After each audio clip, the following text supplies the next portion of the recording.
سلااوان لەوێت و ئەم کاتتان باش لە نێو بارگای لە قیدەی پارتی دیموکراتی کوردستان دیارە ئەمڕۆ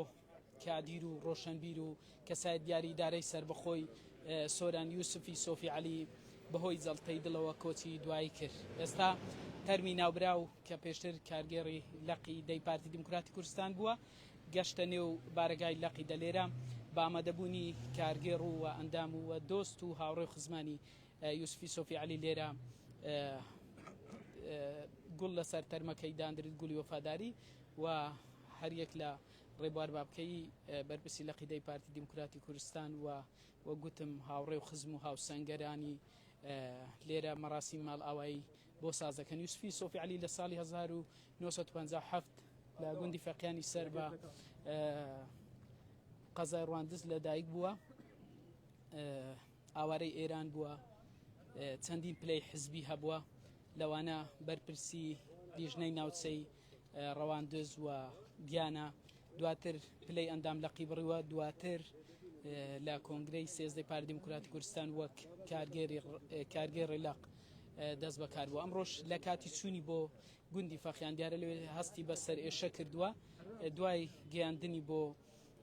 گەیاندنیان کە چەند هاوڕێک و خزمی ئەو لەگەڵ بووینە گەیاندیان نەخۆشخانەی ڕواندز دیارە هەر لە ڕێگا کۆچی دوای کردووە. دیمەنی ئێستای نێو بارگای لە قیدەی پارتی دیموکراتی کوردستانە مەراسیمی ماڵ ئاوایی تا دانانی تازەگولنە لەسەر تەرمی یوسفی سۆفی علی کەسایەتی دیاری دارەی سربەخۆی سۆران و کادیری پێشکەوت و ڕۆشنبیر. ئەم پیاوە پێگەیەکی کۆمەڵایەتی بەرزی هەبووە لە ئیدارەی سربەخۆی سۆران، هەر بۆیە لای هاوڕێ و دۆستەکانی بە کەسێکی خۆشەویست ناوزەند کراوە. بۆیە ئەمڕۆژ تەرمەکەی لێرە لە نێو بارگای لە قیدەی پارتی دیموکراتی کوردستان مەراسیمی تازەگولنەی بۆ دەکرێت و دواتریش لە گۆڕستانی ئیسقاڵا لەوێ تەرمەکەی بە خاک دەستپێرێت. خەڵکێکی زۆر لە تەواوی قەزانەحیەکانی سەربەی دارەی سربەخۆی سۆران لەسەر گۆڕستانن و ئێستاش تەرمەکەی لێرێ لە نێو بارگای لە قیدەی پارتی دیموکراتی کوردستان. وە گوتم یوسفی سۆفی علی پێشتر کارگێڕ لە قیدەی پارتی دیموکراتی کوردستان بوو، چەندین پلەی حزبی بڕوە و ئەمڕۆژ لە گوندی فەقیان کۆچی دوایی کرد کە بەهۆی جەڵتەی دڵەوە بووە.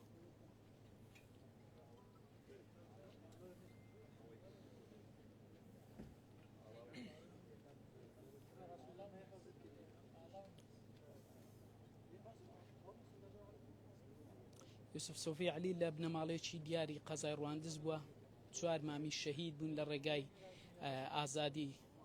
خوێنیاندا لە پێناو ئەو دەستکەوتێکە ئێستا حکومەتی هەرێمی کوردستان بەرهەمەکەیەتی. یوسفی سۆفی علی ئاوارەی ئێران بووە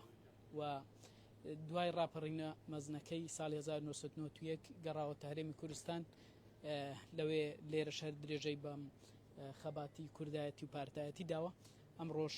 بەهۆی جەڵتەی دڵەوە کۆچی دوای کردوە. تەرمەکە ئێستا لە نێو بارگای لە قیدەی پارتی دیموکراتی کوردستانە.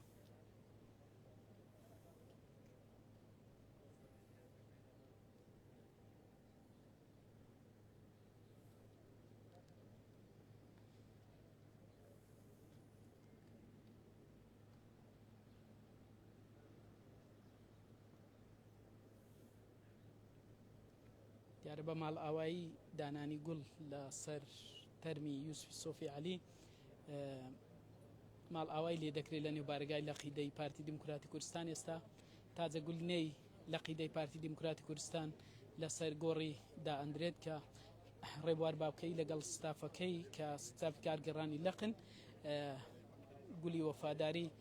لەسەر تەرمی ناوبراو دانێن کە لە ساڵی 1957 لە گوندی فەقیانی قەزای ڕواندز لەدایک بووە. چەندین پلەی حزبی کەسایەتیەکی کۆمەڵایەتی دیار بووە و بە ئاڵای کوردستان تەرمەکەی بە ئاڵای کوردستان بەسەر تەرمەکەی دانرێت. جگە لە ئاڵای کوردستان تازەگولنەش ئامادەیە و دوای ئەم مەراسیمە تەرمەکەی دەبردرێتەوە ماڵەوە بۆ دوایین جار ئینجا دەبردرێتە گۆڕستانی ئیسقەلا لە سەر ڕێگای ڕواندز کە لەوێش خەڵکێکی زۆر ئامادەیە.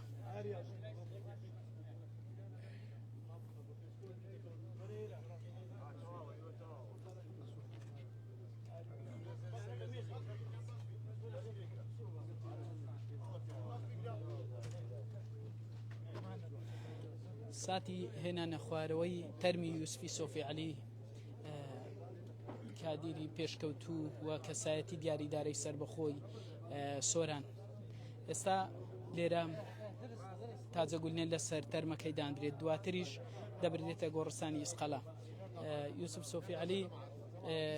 چەندین ساڵ لە نێو بارگای لەقیدە وەکو کادیر یاخود وەکو کارگەر لەق لە بەشە جیاوازەکان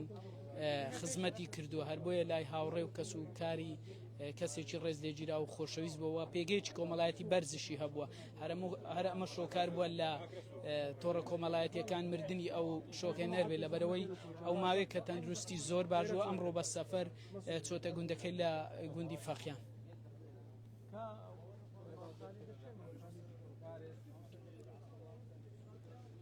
ساتی دانانی تازەگولینەیە لەلایەن بەرپرسی لەقیدەی پارتی دیموکراتی کوردستان لەسەر تەرمی یوسف سۆفی عەلی کارگەڕ پێشووی لەقیدەی پارتی دیموکراتی کوردستان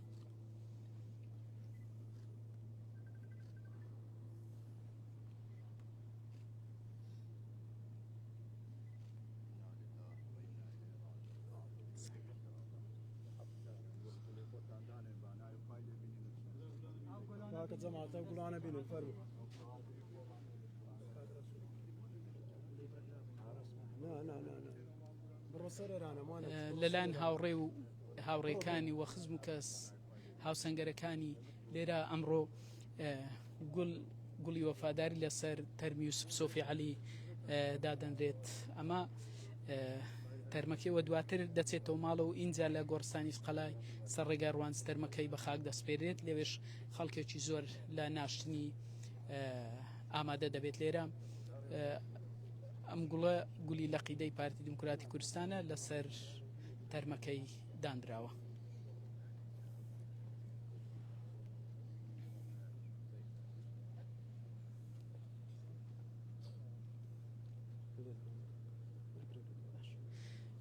هەوڵەدەم پەیامی بەرپرسی لەقیدەی پارتی دیموکراتی کوردستان بەڕێز دکتۆر ڕێبار با بکەی کاک دکتۆر زۆر باشە لەوێ دیارە وتاری بەرپرسی لەقیدا لەسەر کۆچی دوای یوسف سۆفی عەلی دەکرێت وە گوتم ئێستا تەرمەکەی دەبردێتەوە ماڵەوە بۆ دوایین جار لەوێش لەلایەن کەسوکاریەوە ماڵاوای لێکرێت ئینجا لە گۆڕستانی ئیسقەڵا بە خاک دەستپێرێت